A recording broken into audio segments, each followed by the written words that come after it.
Donc, ici, dans ce projet, si vous voulez, l'objectif, c'est d'installer un serveur de visioconférence sur AWS. AWS. Alors, AWS, hein, et j'ai représenté AWS ici. Quand on veut travailler sur AWS, eh bien, la première des choses que l'on fait, c'est d'abord de sélectionner la région dans laquelle on va travailler. Région EU-Ouest-3, c'est pareil, comme on va le voir tout à l'heure. Ensuite, on travaille dans un VPC, c'est-à-dire un Virtual Private Cloud. Il y a un VPC qui est défini par défaut déjà au départ avec AWS. On va utiliser le VPC par défaut, mais on pourrait en créer un qui serait particulier. Ensuite, une fois que on travaille dans un VPC, eh bien, faut savoir que dans un VPC, il y a des sous-réseaux qui sont définis. Par exemple, dans EU Ouest 3, il y a 3 sous-réseaux qui sont définis. Il y a plusieurs dans le VPC, pardon, qui est ici, il y a plusieurs sous-réseaux qui sont définis. Ensuite, l'objectif, hein, c'est de créer des machines virtuelles. Machines virtuelles, hein, c'est des instances EC2 hein, sur AWS, hein, machines virtuelles comme des machines virtuelles pour VMware ESXi, pour VirtualBox, etc. De plus, on peut sécuriser notre réseau, hein, nos instances, notre infrastructure, avec ce qu'on appelle des groupes de sécurité. Hein. Ce sont tout simplement des composants qui vont nous permettre de définir des règles de pare-feu. Hein. On peut par exemple autoriser l'accès sur tel ou tel port. Ensuite, nous, ce qu'on souhaite, c'est on souhaite installer un certificat TLS-SSL sur EC2, sur le serveur qu'on va mettre en place. Donc ça, c'est de la sécurité, c'est quelque chose qui doit être fait aussi bien sur ce projet-là que sur le projet qui va être réalisé avec les camarades euh, qui font le projet Fil Rouge. Donc pour cela, on va définir ce qu'on appelle une adresse IP élastique. L'adresse IP élastique, c'est une adresse IP qui est fixe. C'est une adresse IP qui fait que quand cette instance C2 va redémarrer, cette adresse IP reste tout le temps la même. Comment on va faire pour définir un certificat TLS-SSL? Eh bien, soit on a la possibilité d'acheter un nom de domaine sur AWS, soit on peut en acheter un sur OVH. Alors, l'idée pour, si vous voulez, la préparation de l'examen, c'est pas que vous achetiez un nom de domaine. Vous pouvez utiliser celui que moi je vais vous fournir ici. Hein. De quelle manière? Tout simplement, si vous voulez, en reprenant les manipulations euh, dont je suis en train que je suis en train de vous présenter à votre actif. Mais on va aller jusqu'au bout de l'explication déjà. Alors, l'idée, c'est que moi, par exemple, excusez-moi, juste le temps de tirer un petit peu ce truc-là pour que je puisse savoir. Voilà. L'idée, c'est que moi, je vais acheter un nom de domaine sur OVH, ici. Hop, je vais acheter un nom de domaine sur OVH, comme on peut l'acheter sur AWS, comme on peut l'acheter sur ailleurs. Hein. Mais là, par exemple, je vais acheter un nom de domaine sur OVH. Ce nom de domaine, je vais l'appeler samouratis.net. Donc ça, c'est déjà fait.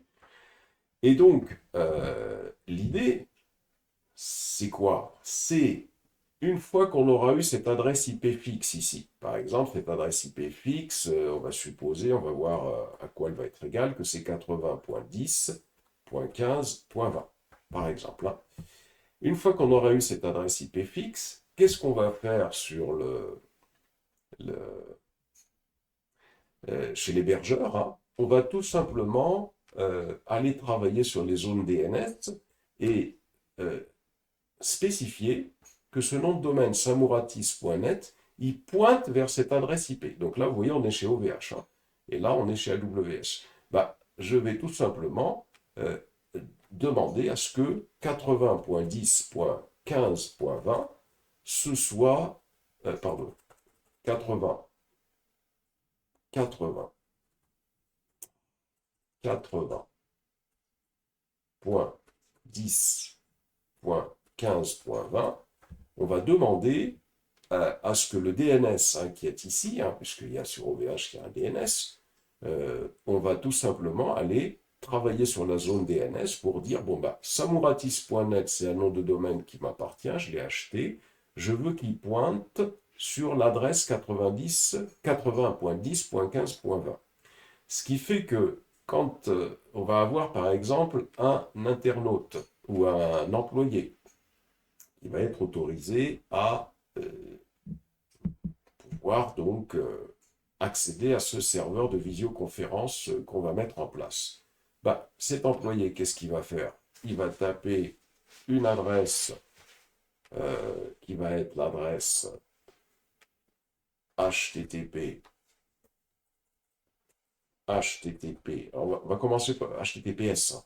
On va revenir sur l'HTTPS. HTTPS //shamouratis.net, il va faire ça. Et quand il fait ça, HTTPS //shamouratis.net, il va, à un certain moment, les requêtes vont venir interroger ce DNS. Hein. Ce DNS, ben, samouratis.net, lui est associé l'adresse 80.10.15.20. Et donc, la requête, elle va être envoyée vers... Elle va être envoyée... Hein, la requête va être envoyée vers cette adresse IP élastique.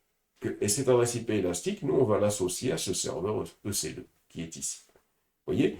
Et pour le certificat SSL, on va faire appel à qui pour le certificat SSL? On va faire appel à Let's Encrypt. Hein, hop, je vais faire ça. On va faire appel à Let's Encrypt hein, qui nous propose des certificats. On va faire appel à Let's Encrypt qui nous propose hein, des certificats TLS SSL, un certificat TLS SSL. Ces certificats vont être créés via tout simplement Let's Encrypt, hein, qui va être une autorité de certification qui va nous permettre de pouvoir créer un certificat ici avec une application, hein, si je suis sur Ubuntu, qui s'appelle Certbot.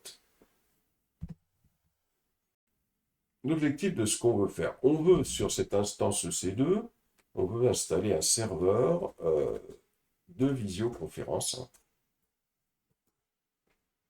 Visioconférence Big Blue Button. C'est ça qu'on veut faire. Et donc, pour pouvoir faire ça, alors d'abord je vais enregistrer encore une fois. Donc, pour créer ce serveur de visioconférence, bon, bah, faut aller sur Internet, hein, tout simplement déjà, faut aller sur Internet.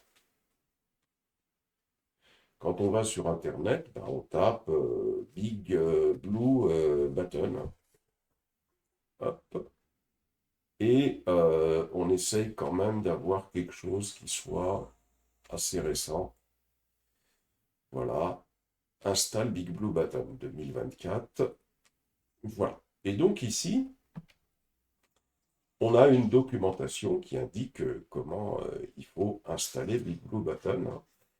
Je ne vais pas tout lire, mais ce qui est important, c'est les requirements. Les requirements, ils sont ici.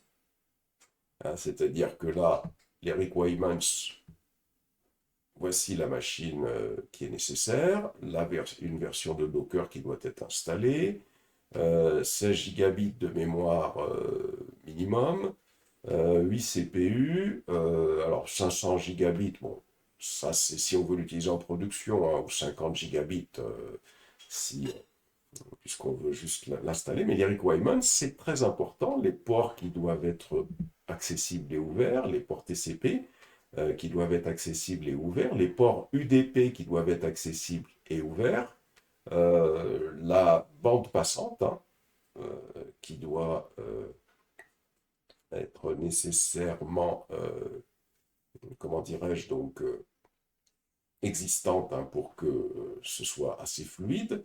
Les ports 80 et 443 doivent pas être en utilisation sur un autre serveur web. Hein. Un nom d'hôte, vous voyez, ici il y a un nom d'hôte qui est nécessaire. Pour nous, ce sera samouratis.net, un certificat SSL, et puis une adresse IPv4 et une adresse IPv6. Donc ça, c'est très important, les requirements, quand vous voulez installer un serveur. Alors, dans le mémoire, bien évidemment, quand je fais un mémoire, il faut l'indiquer, tout ça. Par contre, quand je fais ma manipulation, je ne suis pas obligé, bien évidemment, d'avoir un 500 gigabits. Je ne suis pas obligé d'avoir la bande passante qui est nécessaire, puisque là, je fais la manip pour pouvoir indiquer comment on fait. Ensuite, on descend et on nous explique un petit peu les différentes vérifications qu'il faut faire. Donc nous, ce qu'on va faire, je vais revenir maintenant, avant de basculer là-dessus. Donc, qu'est-ce qu'on a fait? On a fait le schéma de ce qu'on va faire. Donc c'est très important de faire un schéma précis de ce qu'on présente à l'examen. Et tout ce que vous mettez dans le schéma, vous devez être capable de l'expliquer pour répondre à des questions. Ça, c'est le premier point. Deuxièmement, nous avons été sur Internet concernant ce logiciel de visioconférence pour aller en savoir plus. Alors, il faudrait lire de façon plus approfondie hein, pour Ilham qui va présenter ce projet. Il faut qu'elle lise de façon plus approfondie, ou pour d'autres, hein, s'ils souhaitent présenter ce projet, il faut lire de façon plus approfondie ce qui est indiqué pour expliquer ce que c'est que ce serveur de visioconférence, Big Blue Button, etc. Mais nous, ce qui nous intéresse, c'est comment on installe. Ensuite, nous, ce qu'on va faire également, parce que quand on est administrateur d'infra sécurisé, c'est bien les manips manuelles, mais il faut faire du scripting également, ça c'est fondamental. Hein. Il n'y a que ça dans les entreprises maintenant, hein. C'est rare où on fait quelques opérations manuelles, oui, mais pas trop. Hein. Alors, l'idée, excusez-moi parce qu'il est en double, l'idée ça va être quoi? C'est d'utiliser le Terraform. Mais avant d'utiliser Terraform, voyez, on va utiliser Terraform.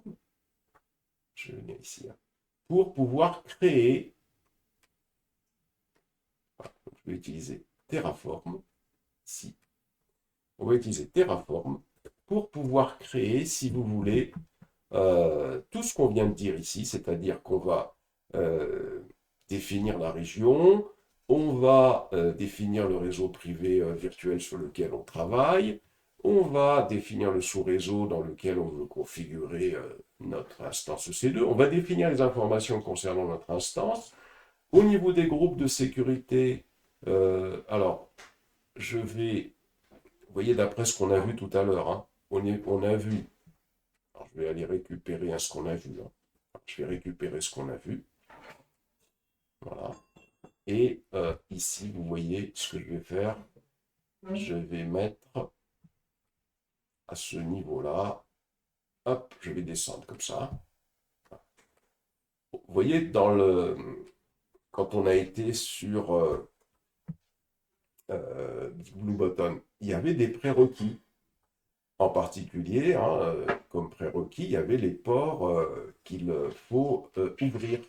Et bien, ces ports qu'il faut ouvrir, hein, c'est ces ports-là qu'il faut ouvrir au niveau du groupe de sécurité. C'est-à-dire que ici, hein, je vais les chercher, je ne vais pas les chercher comme ça parce que sinon j'ai une difficulté. Alors, je vais faire comme ça.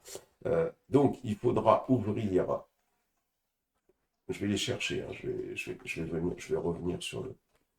Il faudra ouvrir, vous voyez, de ce qu'on a vu, il faudra ouvrir les groupes de sécurité suivants. Hop.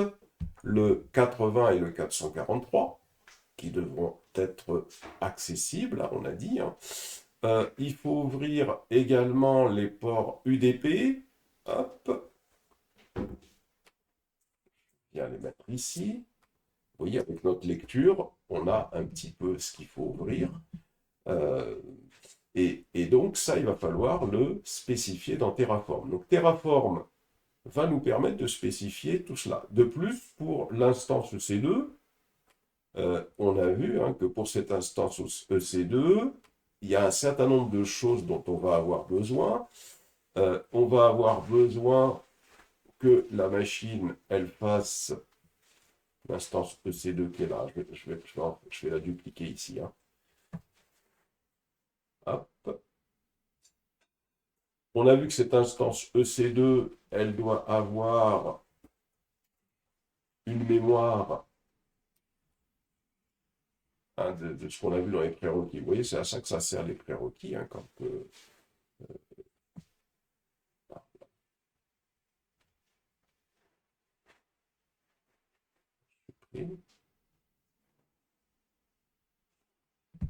voilà. Ici,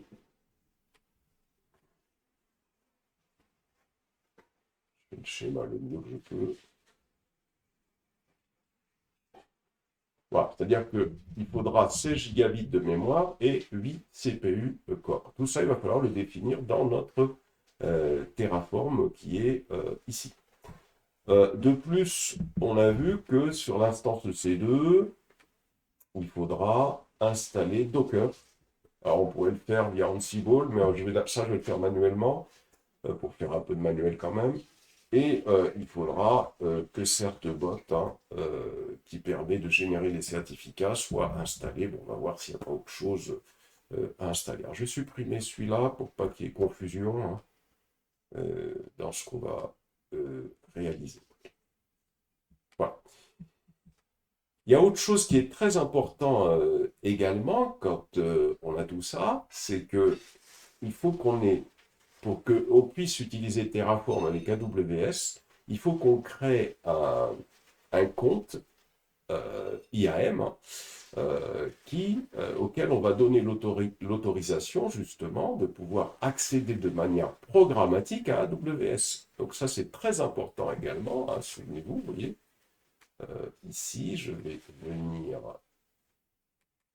à ce niveau-là. Donc là, il faudra créer un compte IAM pour pouvoir accéder de manière programmatique à partir de Terraform à AWS. Parce que Terraform, souvenez-vous comment ça fonctionne. Hein. Il y a un driver, c'est-à-dire que sur AWS, il y a on va dire, donc des développeurs qui ont créé des programmes qui possèdent un certain nombre de fonctions qui sont exposées vers l'extérieur pour qu'on puisse y accéder de manière programmatique. C'est ce qu'on appelle des API. Vous voyez les API, hop, ici, on va avoir une API. Et cette API, qu'est-ce que c'est que cette API? C'est un ensemble de fonctions. Terraform, lui, qu'est-ce qu'il va faire? On va lui dire, par exemple, tiens, on veut que tu nous crées une machine, EC2. Terraform, qu'est-ce qu'il fait? Terraform, il va se connecter à cette API. Cette API, c'est des fonctions qui vont tout simplement permettre de créer tout ce qu'on voit ici. Un groupe de sécurité, une adresse IP élastique, ou alors utiliser une adresse IP élastique, une instance EC2, etc., etc. Donc, ça, c'est très important de comprendre ce fonctionnement.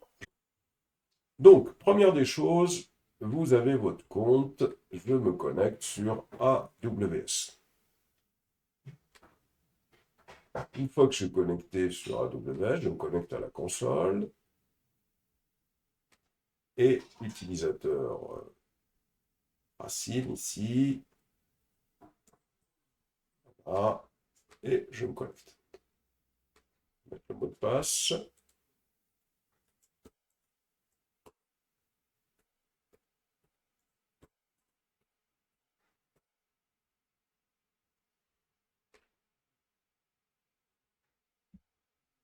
et je suis sur la console. Première des choses à faire, quand vous êtes sur la console, vous sélectionnez la région ici. Donc je vais sélectionner la région. Je sélectionne la région EU Ouest-3, Paris. Ensuite, je vais venir sur Service. Et sur Service, le premier service que je vais chercher, c'est IAM. IAM, on a expliqué, hein, ça va me permettre de gérer l'accès aux ressources AWS. Il va falloir que je crée un utilisateur qui va avoir l'autorisation d'accéder de manière programmatique à cette interface, puisque on souhaite automatiser la création de notre instance, tout simplement. Et là, donc, je vais cliquer sur rôle. Hein. Vous voyez, quand je clique sur rôle, ça me permet de voir un peu tous les rôles qui existent. Mais je vais cliquer sur utilisateur, c'est ça qui va beaucoup m'intéresser. Et là, on va créer un utilisateur. Je vais créer un utilisateur que je vais appeler, par exemple, Big Blue Button. Tiens, Big, je peux l'appeler comme je veux. Hein. Blue, Big Blue, Blue, Big. Je vais l'appeler Big Blue, hein. Voilà, parce que sinon c'est un peu long. Je l'appelle Big Blue, cet utilisateur. Et une fois que j'ai fait ça, je fais suivant. Alors, là, il va falloir que je lui donne des autorisations. Donc, ce que je vais faire, je vais attacher directement des politiques à cet utilisateur et je vais lui donner l'autorisation Administrator Access. Hein, je vais lui donner quasiment toutes les autorisations pour qu'il puisse donc accéder à cette interface. Donc, je coche Administrateur Access. Hein, Administrateur.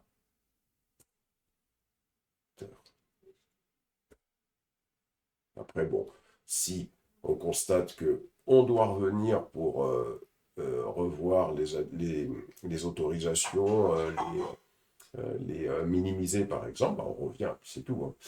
Hein. Ensuite, donc j'ai coché, hein, je clique sur suivant et je clique sur créer un utilisateur. Hein, et donc je vais créer cet utilisateur.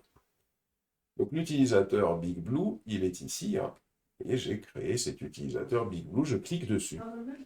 Et quand j'ai cliqué sur cet utilisateur, je vais cliquer ici sur information d'identification de sécurité. Parce que pour l'instant, on a créé l'utilisateur, d'accord, mais on ne lui a pas donné à cet utilisateur le droit d'accéder à AWS de manière programmatique pour que on puisse utiliser Terraform.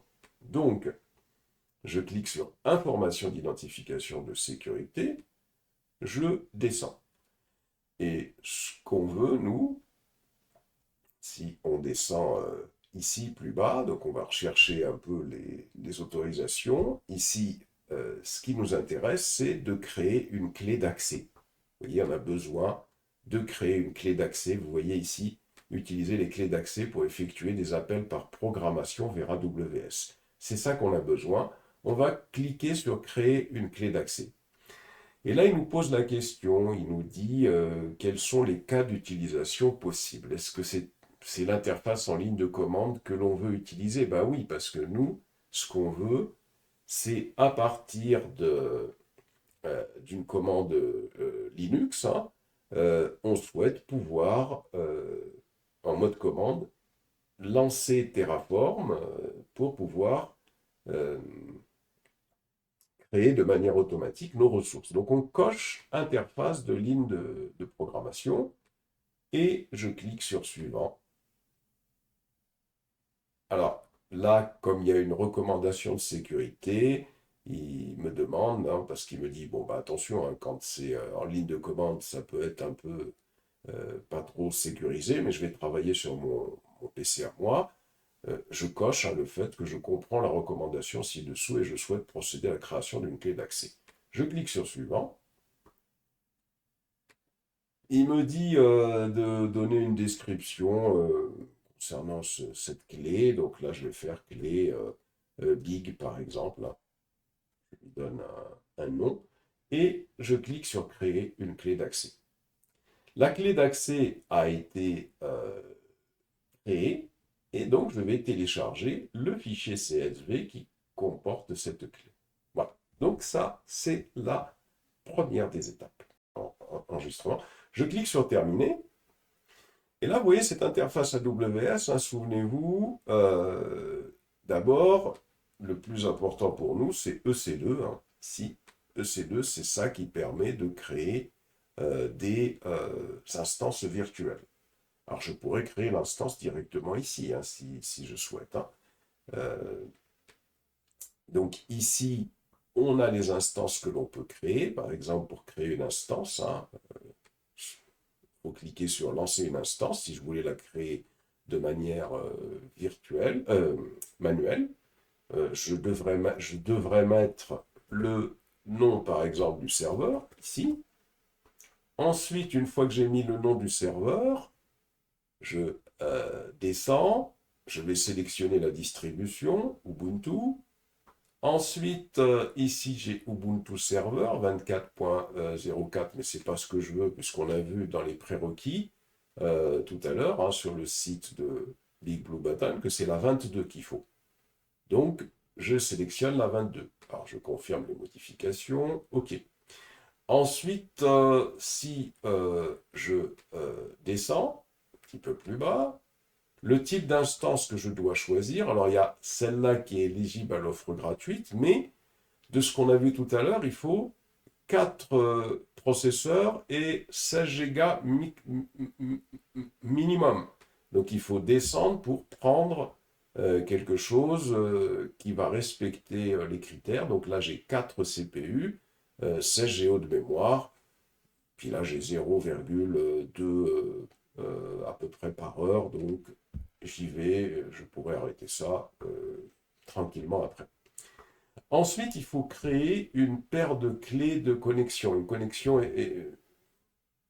pour pouvoir faire une connexion SSH à cette instance.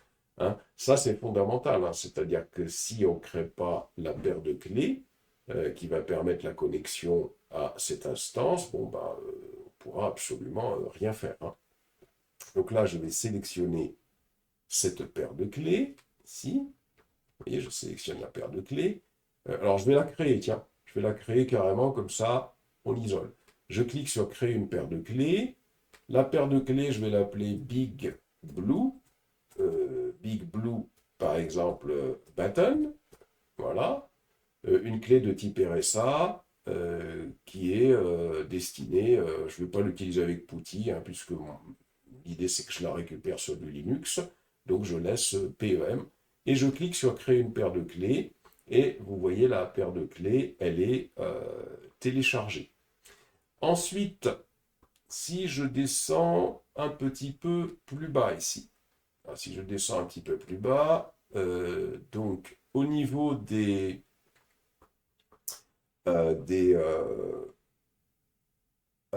paramètres réseau, donc là je vais travailler dans le VPC par défaut. Si je souhaitais choisir un autre VPC, il faudrait que je clique sur modifier ici pour aller en choisir un autre. Hein. Pour les sous-réseaux, il n'y a aucune préférence de sous-réseau. Donc le sous-réseau, celui qui va m'être attribué dans le VPC, pas de problème, je travaille avec. Ici, il y aura attribution automatique d'une adresse IP publique. Pour l'instant, on la rend pas statique. Et puis, il faut créer un groupe de sécurité qui autorisera le trafic SSH depuis. Alors, pas depuis n'importe où, mais depuis mon adresse IP. Vous voyez, à partir de mon PC. C'est important, comme ça, en termes de sécurité, on est un peu tranquille. Et là, on va laisser comme ça pour l'instant le groupe de sécurité. Hein. Je vais faire d'abord la manip manuellement. Et on verra comment on rajoute des choses au groupe de sécurité. Donc pour l'instant, je n'utilise pas Terraform. Pourquoi? Parce que il faut revoir ces notions-là, faire les choses manuellement. Et puis, vous n'êtes pas obligé d'utiliser Terraform, hein, si il rame. Si tu veux passer que par là, tu passes par là. Moi, je recommande d'utiliser Terraform au moins une fois. Bon, on verra un peu comment on le fait, hein. Mais là, déjà, il faut être capable d'expliquer tout ça. Ensuite, pour le stockage, bon, bah, on va mettre, par exemple, ici du 50. Voilà. Puisqu'on avait dit que c'était du 50 minimum, je crois. Peut-être 60. Comme ça, ce sera un peu tranquille. Ensuite, bah, on va laisser comme ça pour l'instant, hein. Je vais lancer l'instance. Je lance l'instance. Et là, l'instance, elle va se créer. Je vais afficher toutes les instances. Voilà, bah, il me dit qu'elle est en cours d'exécution. À côté de ça, là, il faut savoir une chose, c'est que là, j'ai une instance qui est en cours d'exécution. Vous voyez, si je clique sur l'instance, on a pas mal d'informations concernant l'instance. On a une adresse IP publique qui lui a été attribuée. Le problème, c'est que cette adresse IP publique qui lui a été attribuée, c'est une adresse. Si j'éteins l'instance et que je la rallume, cette adresse IP publique, elle va changer. C'est un problème, ça. Vous voyez, pour cette notion de certificat. Là, j'ai l'adresse IP privée. Cette adresse IP privée, c'est une adresse qui n'est pas accessible à partir d'Internet. Celle-là, c'est une adresse IP qui lui permet d'être accessible à partir d'Internet. Là, j'ai le type d'instance. Donc, tout ça, c'est parfait pour l'instant. J'arrête. Voilà. Donc, maintenant, il faut qu'on aille ouvrir les ports.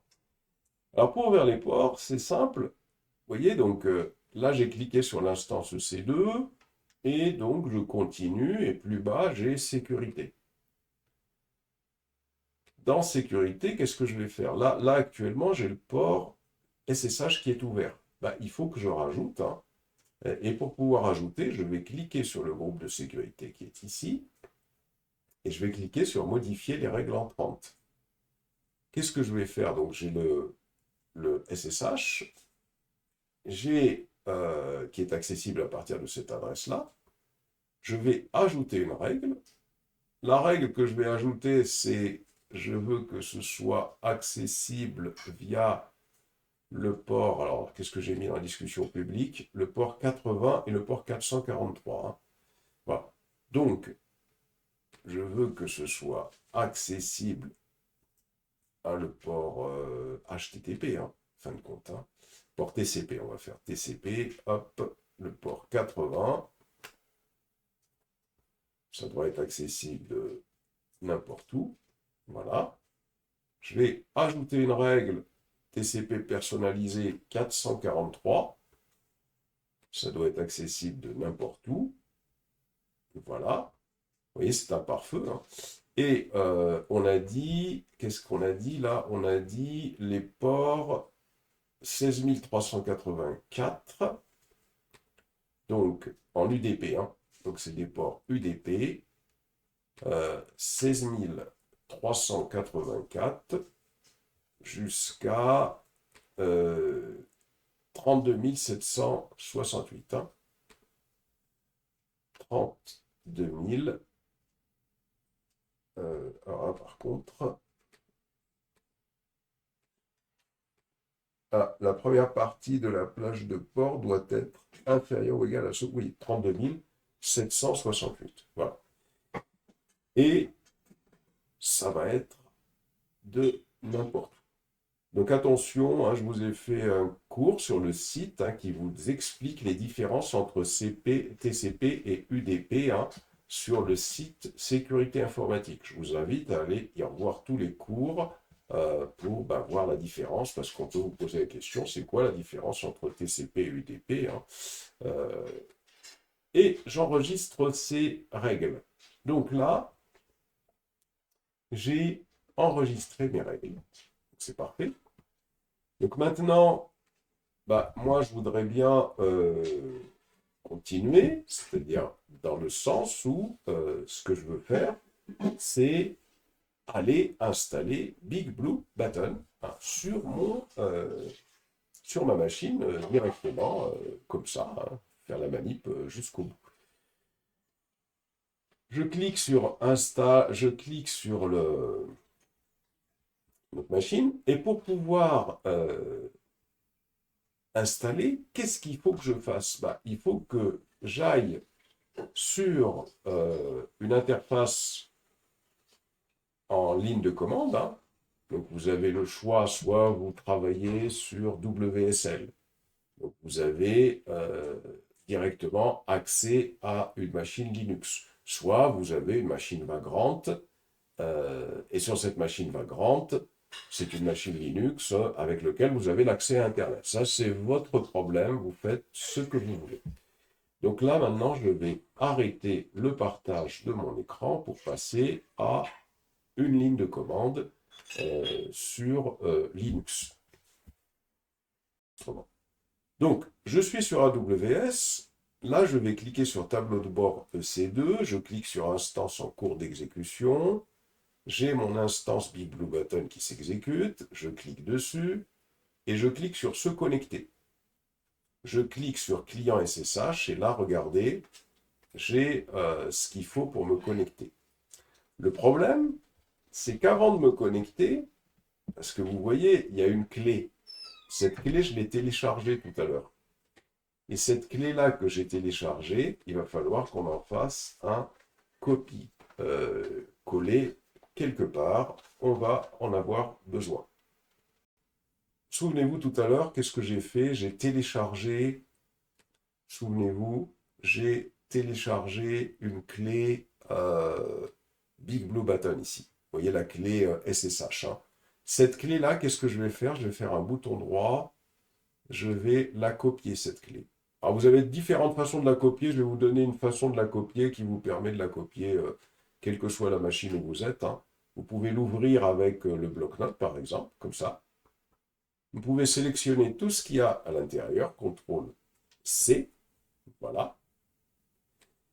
Une fois que vous avez fait un CTRL-C, vous pouvez passer à votre machine Linux. Voilà, vous pouvez faire un dossier, par exemple, mkdir Big Blue. Vous faites un CD Big Blue. Ah, c'est big, hein. C'est Big Blue. Vous faites un CD Big Blue, comme ça. Et là, vous créez votre clé, vous lui donnez le nom, hein, Nano Big Blue Button.pem. Et vous collez la clé, sauvegardez. Voilà. J'ai la clé qui est copiée dans, si vous voulez,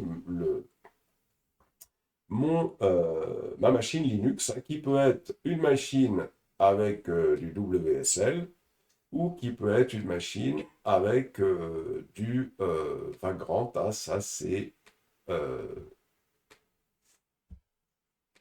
vous qui choisissez. Donc là, j'ai ma clé. Vous voyez, si par exemple je fais un ls ici, j'ai ma clé qui est ici. Cette clé-là, il faut lui donner des autorisations qu'en lecture, hein. Si je fais un ls-al, vous voyez que cette clé, ici, elle a des autorisations également en écriture. Ça, c'est pas possible. Donc, on va lui donner des autorisations qu'en lecture. Il faut la protéger. cd chmod 400 bigbluebutton.pem. Donc ça, c'est des permissions Linux, hein. C'est-à-dire que si vous faites un ls-al, vous constatez quoi? Vous constatez qu'elle n'a plus que l'autorisation de lecture. Ça veut dire que vous pouvez pas, elle ne peut pas, éventuellement, si un pirate arrive dessus, il ne pourra pas la manipuler comme il veut, hein. Et puis elle est protégée, hein. C'est une règle de sécurité. Alors, entre-temps, bien évidemment, sur AWS, on est parti dans client SSH, on a fait un copier-coller de cette instruction-là, hein, qui permet de se connecter à notre instance EC2. Hein, donc ça, je la récupère et je retourne, hein, sur mon interface Linux. Assurez-vous bien que vous avez Internet. Hein. Faites un ping www.google.fr parce que parfois, on est sur une machine et il n'y a pas Internet. Donc, vous voyez si ça répond bien. Hein. Donc là, je suis sur mon interface en ligne de commande sur ma machine Linux et je vais accéder avec la commande que je viens de récupérer. Il manque le SS devant que je n'ai pas copié. Je vais accéder à la machine que j'ai créée sur Amazon. Voilà, je suis sur la machine que j'ai créée sur Amazon. Vous voyez? Et là, on va pouvoir commencer à travailler sérieusement. C'est-à-dire que maintenant, je vais pouvoir tout simplement, alors là, je vais partager mon écran, je vais aller tout simplement, si vous voulez, sur le site de Big Blue Button. Voilà, le site de Big Blue Button. Alors, qu'est-ce qu'il me dit, ce site? Il me dit qu'il y a un certain nombre de choses à faire. D'abord, il y a des vérifications à faire. Donc, il y a cette première instruction. Donc, pour notre camarade Ilham, ou pour ceux qui sont sur ce projet, il faudra, bien évidemment, traduire tout ça en français, au cas où vous faites un rapport de stage, pour expliquer les manips que vous faites. Donc là, par exemple, je fais une pré-vérification pour m'assurer que... alors, je vais fermer, par contre, des interfaces qui me gênent, là, parce que sinon, je suis emmerdé, là. Voilà. Donc, je fais cette instruction. Ah ben oui, mais là, je me suis planté. Il faut que je me... Excusez-moi, parce que là, je n'ai pas fermé le bon interface. Je vais me reconnecter à... mon serveur hein, sur AWS. Alors, ah oui, c'est pas ça du tout. C'est Big Blue. Big Blue. Voilà. Voilà. Donc, je me reconnecte à mon serveur. Donc, je suis sur le serveur AWS. Première instruction, on a dit, c'est aller faire une pré-vérification. OK. On y va. On copie.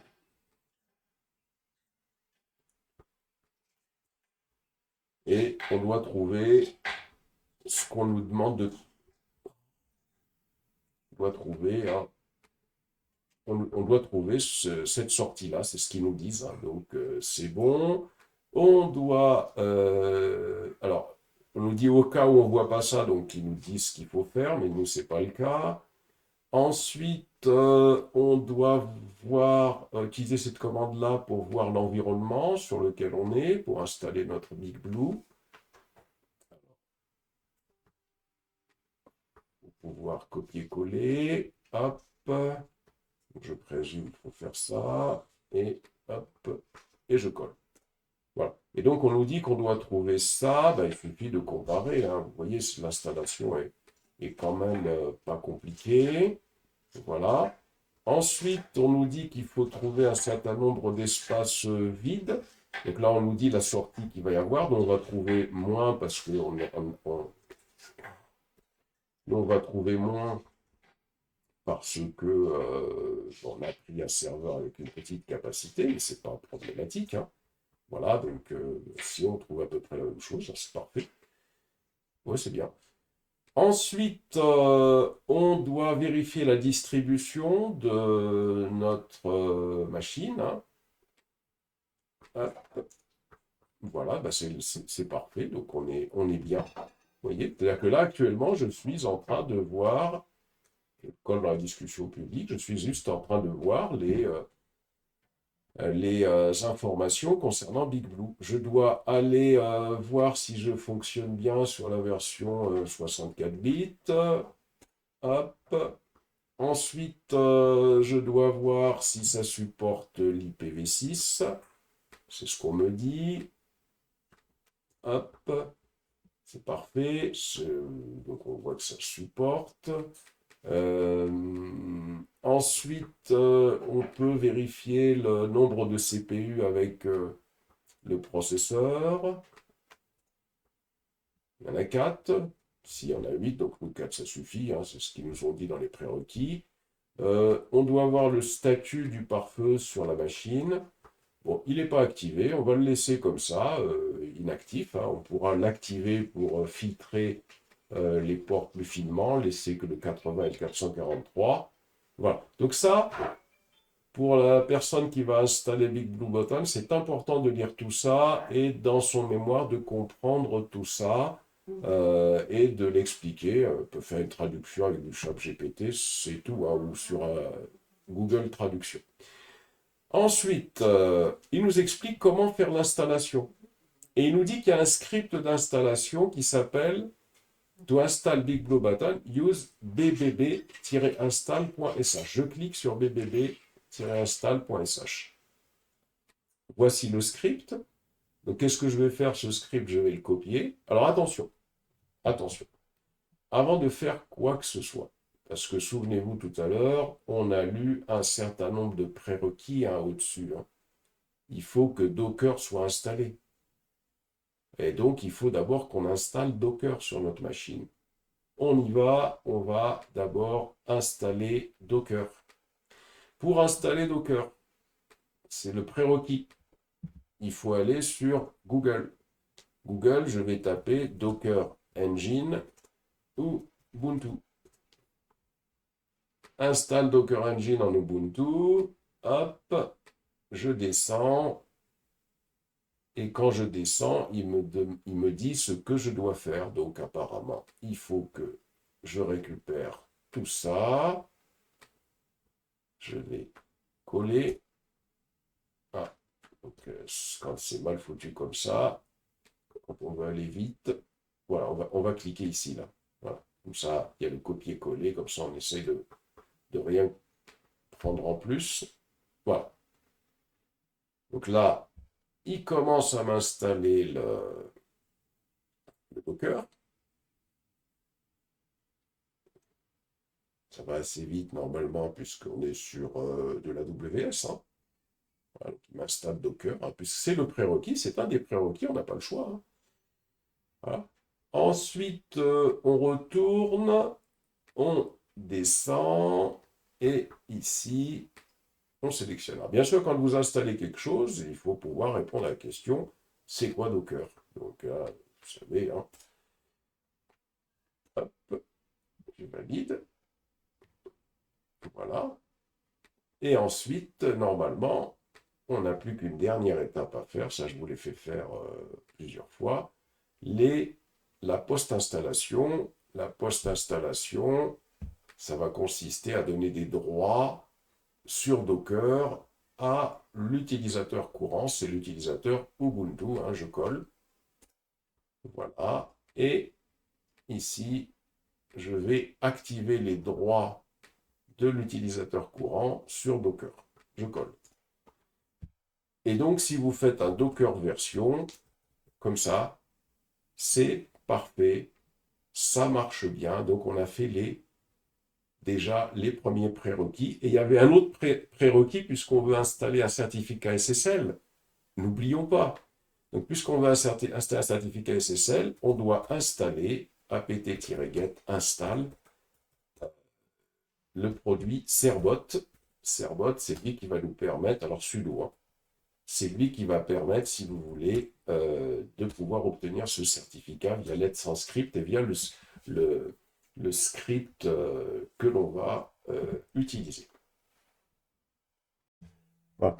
Donc, maintenant, ce qu'on va faire, comme je disais, on va aller créer une adresse IP élastique, ici. Donc, je clique ici, et là, moi, j'ai créé une adresse IP élastique, sinon, bon, on peut en créer une à partir d'ici, hein, si on souhaite, hein, ou voilà. Donc ici, je sélectionne mon adresse IP élastique, c'est là où je crée une adresse IP élastique, et cette adresse IP élastique, c'est une adresse qui va être fixe. Hein. Là, l'idée, c'est de pouvoir l'attribuer, hein. Donc je peux cliquer, si je veux, sur allouer, ou alors encore mieux, je vais directement aller sur le tableau de bord de EC2, je clique sur l'instance en cours d'exécution, et là, il faut rechercher au niveau de, voilà, au niveau de la mise en réseau ici, l'adresse IP élastique, il me semble qu'elle lui a été allouée, hein, puisque ici, vous voyez, si je clique hein, sur l'ID qui est ici, l'adresse IP c'est quoi? C'est 15.237.111.96. Ça, c'est l'adresse IP publique de ma machine.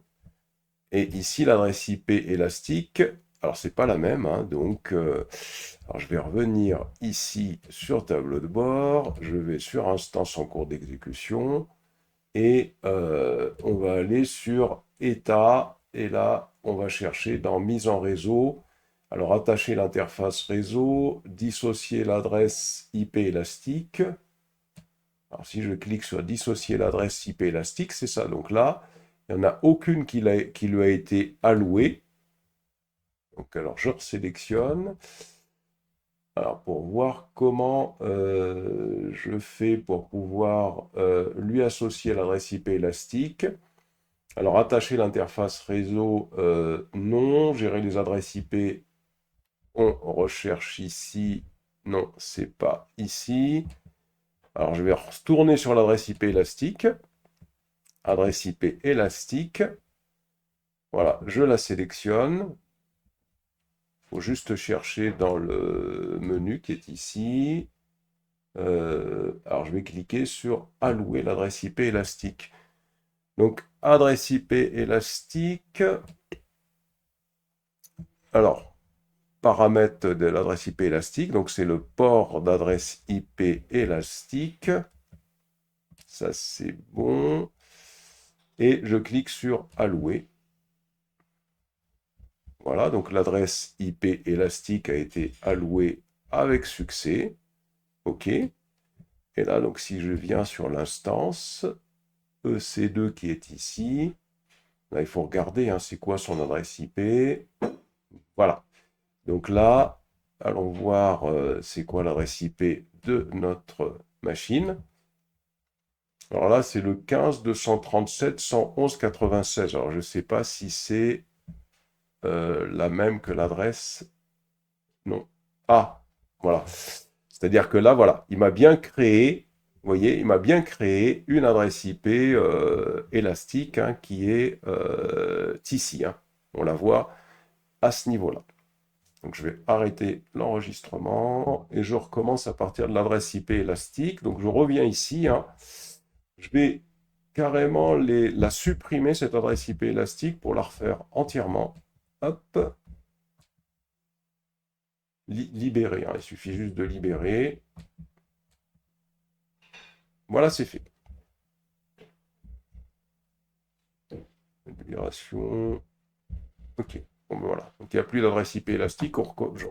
Donc premièrement, donc, ce qu'il faut faire, hein, on clique sur tableau de bord EC2, on descend sur l'adresse IP élastique, et là, on va cliquer sur allouer l'adresse IP élastique. Comme ça, on va en recréer une à partir de 0.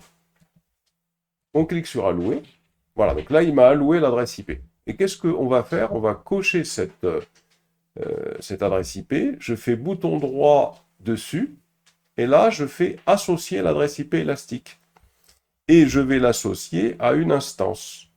Donc, je vais choisir l'instance ici. J'en ai qu'une seule, hein, c'est l'instance Big Blue Button. Voilà. Et je clique sur associer. Voilà. Parce que l'adresse IP élastique que j'avais, moi, tout à l'heure, avait déjà été associée. C'est pour ça qu'on n'avait pas cette manip. Donc, c'est pour ça que je la refais à partir de 0. Hein, comme ça, on a vu la manip entièrement. Et si je vais... Alors, donc, l'adresse, c'est 35 181 228 177. Si je vais sur tableau de bord, si je clique sur instance en cours d'exécution, et si je clique sur cette instance, donc j'ai bien... Alors, peut-être qu'il va falloir la redémarrer, hein, parce que là, j'ai 35 181 228 177. On va d'abord peut-être redémarrer l'instance, hein, au cas où on doit le refaire. Donc là, 35 181 228 177. Est-ce que c'est bien ça? Il faut vérifier. Hein, ici, ça finit par 177. Hein. C'est bon. Voilà. Donc vous voyez, l'adresse IP qui est là, c'est une adresse IP élastique qui ne peut pas bouger. Si je redémarre la machine, eh ben, c'est fixe. Donc maintenant, ce qu'on va faire, on va aller sur OVH. OVH, pour pouvoir voir, bah tiens, déjà, très rapidement, comment vous pourriez faire pour créer un nom de domaine. Moi, j'en ai déjà un, donc je vais pouvoir faire la manip, hein. Donc là, si par exemple, vous voulez créer vous voulez choisir vous voulez acheter un nom de domaine sur OVH, alors qu'est-ce qu'il faudrait faire? Eh bien, il faudrait faire OVH, par exemple. Voilà, comme ça. Il faudrait aller sur Google. Il faudrait faire OVH. Et là, quand vous cliquez sur OVH,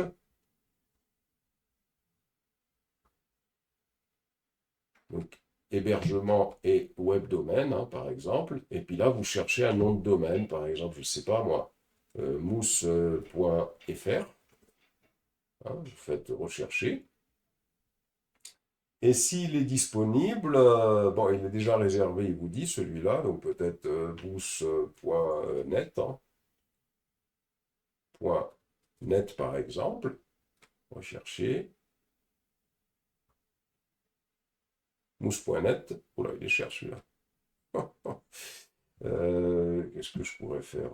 Mousseta.net par exemple. Voilà. Donc là, il y a un nom de domaine. Alors, il y a des endroits où c'est moins cher. Bah, tiens, il y en a à 2,99 € par exemple, ou un autre. Là, il faudrait l'acheter. Et une fois qu'il a été acheté, vous allez pouvoir vous connecter à votre espace OVH, hein. Et là, quand vous êtes sur l'espace OVH, moi j'ai acheté un nom de domaine qui s'appelle Samouratis, par exemple, samouratis.net, hein. Et donc, ce nom de domaine-là, je vais tout simplement faire pointer ce nom de domaine sur l'adresse IP élastique qu'on a créée tout à l'heure, hein, pour notre serveur, hein, c'est-à-dire celle-là, ou alors plus précisément, pour bien la voir, hein, c'est celle-là. Voilà. Donc comment on fait ça? Ben, je vais sur OVH Cloud ici, sur le manager OVH, hein, parce que quand on a acheté quelque chose, ben, on a un compte tout de suite, hein. Je clique sur Web Cloud, je clique sur nom de domaine, je clique sur samouratis.net. Et là, je vais sur zone DNS. Dans zone DNS, j'ai samouratis.net et j'ai www.samouratis.net. Je vais agrandir, hein. Et donc, ce que je vais faire, c'est là où je vais travailler ma zone DNS. C'est-à-dire que là, vous voyez, en face de samouratis.net, je vais cliquer ici, modifier l'entrée, et je vais lui dire, bah non, hein, je veux que tu pointes vers, oh zut, l'adresse IP élastique, c'est celle-là. Je veux que tu pointes vers cette adresse IP élastique que j'ai associée à mon instance. Donc je colle ici, hein, hop, et je colle. Vous voyez, validé. Ensuite, je vais lui dire la même chose pour le domaine www.samouratis.net. Ah, je vais dire exactement la même chose. Ici, hop, je colle, suivant, et je valide. Une fois que j'ai fait ça, je vais faire OK. Voilà. Et je vais même m'assurer dans les redirections, hein, qu'il a bien pris en compte les redirections. Alors des fois, il faut attendre un peu. Voilà, là c'est bon. Ça veut dire que samouratis.net, quand je vais le taper, il va pointer vers le serveur que j'ai créé sur AWS. Voilà comment on peut faire une redirection. On peut utiliser bien évidemment un service de AWS, on peut acheter un domaine sur AWS. Une fois que j'ai fait tout ça, qu'est-ce qu'il me reste à faire maintenant? Bah, écoutez, c'est parfait. Donc là, on va retourner sur l'installation de Big Blue Button. Donc on était sur le fait qu'il y avait un script, là quelque part, hein. Si on descend à ce niveau-là, il nous explique tout ça, il faut lire. To install Big Blue Button, use tel script. Le voilà. Ce script-là, je vais le récupérer et je vais venir ici, hein. Alors, par contre, comme l'adresse IP a changé, il va falloir que... Alors, ce que je vais faire, donc je vais être obligé de revenir, parce que j'ai changé l'adresse IP, donc il faut que je me reconnecte à mon instance Big Blue. Ah, c'était Big Blue. Ben, comment je l'ai appelé? Big LSBI. Big Blue. Big Blue Button. Big Blue. Ouais. CD. Big Blue. C'est ça. Voilà, donc je reviens là-dessus et je vais me reconnecter. Donc ça veut dire que je retourne sur AWS. Je clique sur l'instance en cours d'exécution. Je clique sur cette instance. Je clique sur se connecter. Comme l'adresse IP qui lui a été attribuée est différente, vous voyez, il m'a déconnecté. Et donc, je suis obligé de me reconnecter dessus. Voilà, tout simplement. Voilà. Donc, première des choses, on a dit, on va aller récupérer ce script. Ce script, c'est, puisqu'on a fait tout ce qu'il faut, là, normalement, le script, il s'appelle bb install. OK. On va aller le créer sur l'instance EC2. Nano, on colle. Ensuite, le script, on me dit qu'il sait tout ça. Bon, je colle. Voilà. Je sauvegarde. Ensuite, je vais rendre le script exécutable. Le 6. Ensuite, il faut lire le document readme.md, il faut lire BigBlueButton pour pouvoir comprendre quelle est l'instruction qu'il va falloir lancer. Si on descend,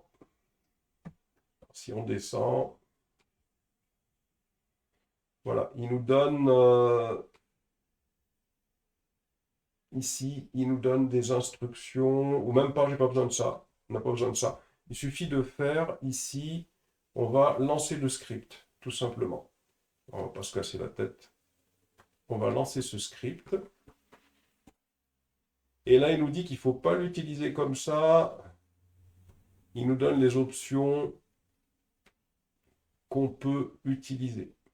Voilà, donc on va lancer ce script avec ces instructions-là. Ça veut dire que le script, je vais le lancer de cette manière-là. Donc, il va falloir faire / big, je ne sais pas comment, c'est BBB, hein. C'est bbb-install.sh. Donc, ça, c'est ce qu'il nous dit de faire. Il faut mettre -v -300 pour la distribution Linux.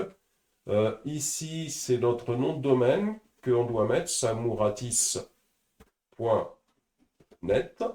-e, ici, il va falloir mettre une adresse email valide, mousse.yunsi@gmail.com. Et là, normalement, le script, il fait tout. Il faudra aller jeter un petit coup d'œil à quelques lignes du script, mais pas grand-chose. Mais là, pour l'instant, ce n'est pas l'objet. Je sélectionne ce script et je colle. Alors, qu'est-ce qu'il me dit? Ah, il faut que je le fasse en sudo. Donc, on va, vous voyez la commande, hein, il faut faire un sudo. Ici, il faut faire un sudo, puisqu'il faut faire ça en mode avec des autorisations root. Et voilà, je lance l'installation de BigBlueButton. Normalement, si on a fait les choses comme il faut, ben, ça devrait être OK. Voilà. Et là, on va patienter parce que ça va prendre